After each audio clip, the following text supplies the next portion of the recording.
Magandang umaga sa panibagong araw mga mare. Tara, samahan niyo ako mamuhay dito sa bukid. Nanguha po pala ako ng tambo at may nakita akong ligpus.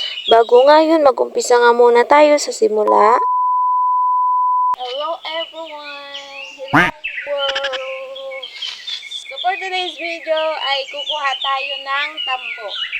Kung tatawagin ay labong. So let's go! Pag sa bukid ka talaga maninirahan ay mapapalibre ka nga ng mauulamin. Basta't masipag ka lang maghanap ng pang-ulamin at madiskarte ka lang at siguradong mapapatipid ka talaga. Ako nakita isa na tambo.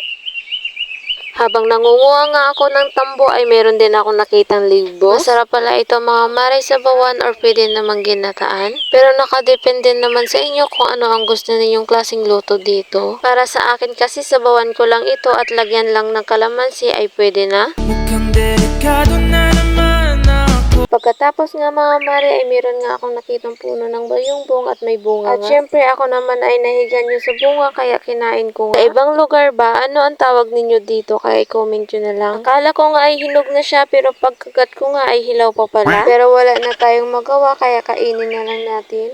Sayang din kasi ito kapag itapon. Pagkatapos nga ay nanguha rin ako ng 2 pirasong nyog para pang pakain sa alaga naming baboy. Itong si Mingming nga ay ayaw magpatalo sa pinagagawa kong video ay nakisali nga rin. Ito na pala mga may yung nakuha kong ligbos at tambo. Pinagbibiak ko na nga tong mga niyog para maumpisahan ko na ang pagkuskus. Kasi alas 4 na ng hapon kaya kailangan ko na pakainin tong mga alaga kong baboy. Habang nagakuskus gani ako itliyog tong mga kuding naman ay pinasawi sa akong pinaubra. Ay nako, bago ko nga pakainin tong mga baboy ay kailangan ko nga muna linisin at paliguan sila. Napakaingay na nga nila kasi ginugutom na.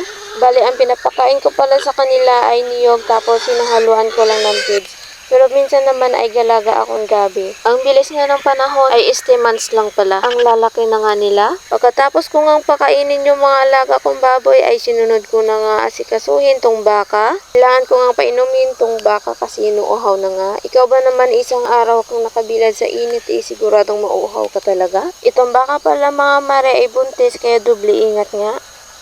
So hanggang dito na lang mga mare. Thank you for watching and don't forget to subscribe my YouTube channel, Babush. Mukhang delikado na naman ako. Bakit ba kinikilig na